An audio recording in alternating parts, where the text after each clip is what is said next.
ले रहे, क्योंकि उनके पिताजी का आदेश था। और पिताजी के आदेश से पहले वो खुद ही पिताजी को बोला था कि मैं गृहस्थ जीवन में तो जाऊंगा, मेरी इच्छा नहीं है जाने का, लेकिन आप जब बोल रहे प्रजनन सृष्टि करने का, आगे जनसंख्या बढ़ाने का, हाँ तो मैं करूंगा, ठीक है, लेकिन एक समय आएगा कि मैं घर गृहस्थ सब छोड़ दूंगा, चाहे कुछ भी हो। तो मान लीजिए कर्दम मुनि ने वो चीज़ बोला, और बाद में उनको पता चला जब 10,000 वर्ष तपस्या की, उसके बाद भगवान प्रकट हुए, और भगवान प्रकट होने के बाद बोले कि मैं तुम्हारे पुत्र रूप में आना चाहूँगा। तो उस समय तो कर्दम मुनि का मन बदलना चाहिए कि नहीं, क्योंकि उनको तो पता नहीं था भाई, मुझे पता था 100 रुपया मिलेगा, और यहाँ पे तो करोड़ रुपये का चेक मुझे काट दिया, तब तो मेरा मन बदलना चाहिए, यस और नॉट है 100%। लेकिन उसका तो मन नहीं बदला। यह है अनुशासन। पहले ब्रह्मा जी को बोला था कि एक समय में मैं घर परिवार छोड़ दूंगा। सृष्टि के प्रारंभ में जब ब्रह्मा की छाया है, कर्दम मुनि कौन है? ब्रह्मा की छाया। तो ब्रह्मा की छाया कर्दम मुनि को बोला कि ठीक है तुम ऐसे प्रजनन सृष्टि करो, तो बोले नहीं मैं तो भक्ति करूंगा। ठीक है भक्ति करेंगे, फिर भी करो, मेरा आदेश है। अच्छा ठीक है पिताजी, मैं प्रजनन सृष्टि करूंगा, शादी भी करूंगा, लेकिन एक समय में मैं घर परिवार छोड़ दूंगा। तो उस हिसाब से वो आए और भक्ति किया, 10,000 वर्ष तपस्या किया। तो भगवान आके बोला कि मैं तुम्हारे पुत्र रूप में आना चाहता। तो उस समय उनका मन बदलना चाहिए था कि नहीं? आप पॉइंट को समझिए, चाहिए।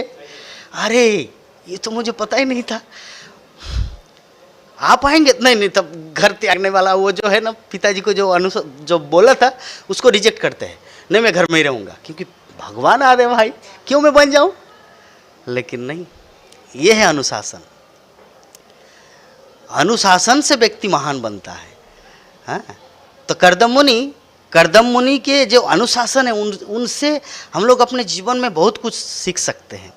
हमारे जीवन के प्रत्येक एक प्रैक्टिकल, एक लाइफ, एक अंग हम लोग भगवान की सेवा में कैसे लगा सकते हैं। ये सब श्रीमद् भागवतम की शिक्षाओं से हम लोग से क्या बोले, भगवान विष्णु के वचनों का स्मरण करते हुए कर्दम मुनि ने वैराग्यपूर्ण बातें करने वाली शांभुव मनु की प्रशंसनीय पुत्री देवहूति से इस प्रकार कहा। भगवान विष्णु के वचनों का स्मरण, तो भगवान विष्णु वचन दिए थे कर्दम मुनि को, तो देवहूति को कहा कि तुम अपने आप से निराश न हो, क्योंकि व्यक्ति निराश हो जाता है। अगर किसी को मान लीजिए, चलिए आप कुंभ मेला गए हैं, ठीक है, और कैंप पूरा फुल है वहाँ पे रहने का, तो एक घर आपको मिला रेंट में जो एवरीडे 4,500 रुपये करके मिल रहा है, और वो भी अच्छा फैसिलिटी नहीं है। और सामने ही और एक आपका भक्त समुदाय की किसी डिवोटी, सुबह सुबह आपका भेंट हुआ, हरे कृष्णा प्रभु जी कहाँ हैं आप?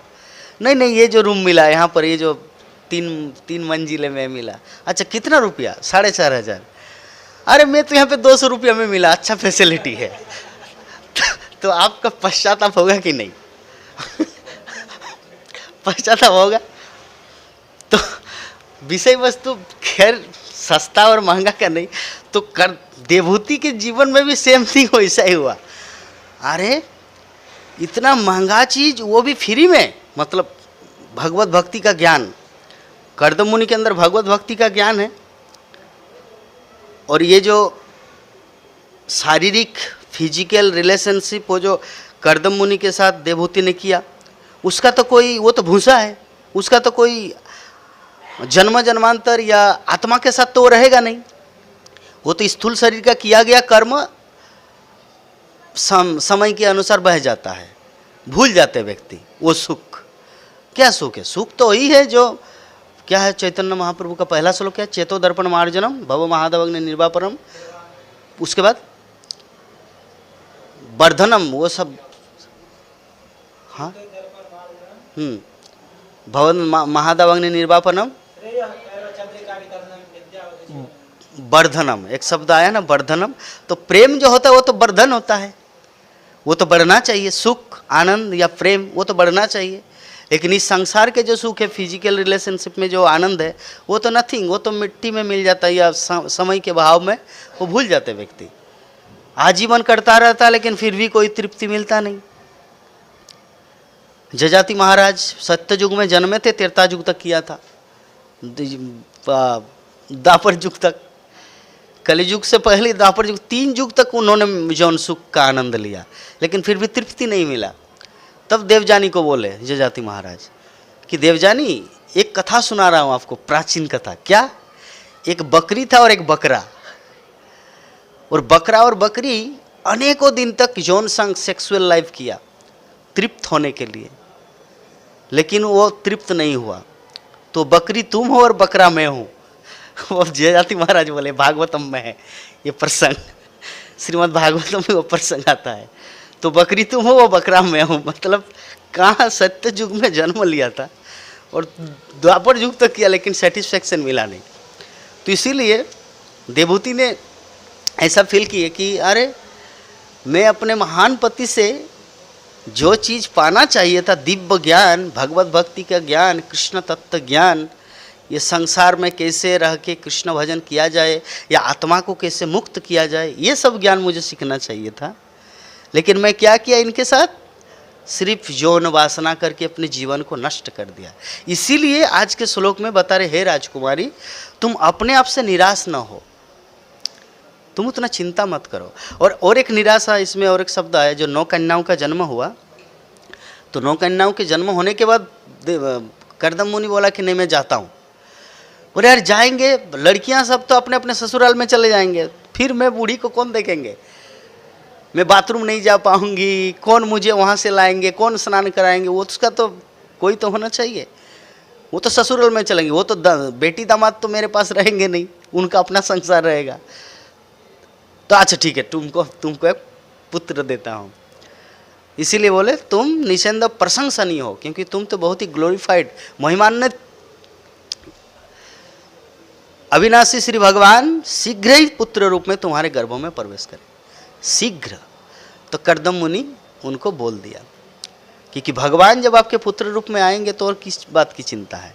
साधारण इस संसार के लोग जस्ट एक पुत्र चाहिए उसी में संतुष्ट हो जाते हैं, क्योंकि पुत्र के पास सब फीचर है, सब क्वालिटी, वो सब कुछ कर सकता अपने माता पिता के लिए।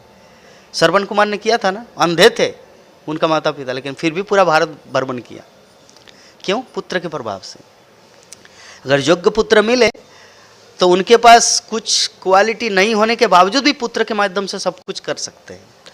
श्रवण कुमार ने अपने वृद्ध माता पिता को पूरा भारत भ्रमण कराया, रामेश्वरम, बद्रीनाथ, केदारनाथ, जगन्नाथपुरी, द्वारकाधीश, पूरा भारत भ्रमण कराया। तो ऐसे योग्य पुत्र अगर मिले तो इसीलिए कर्दम मुनि ने देवहूति को कहा कि तुम चिंता मत करो, उतना निराश मत हो, क्योंकि भगवान साक्षात आपके गर्भों में प्रवेश करेंगे। तो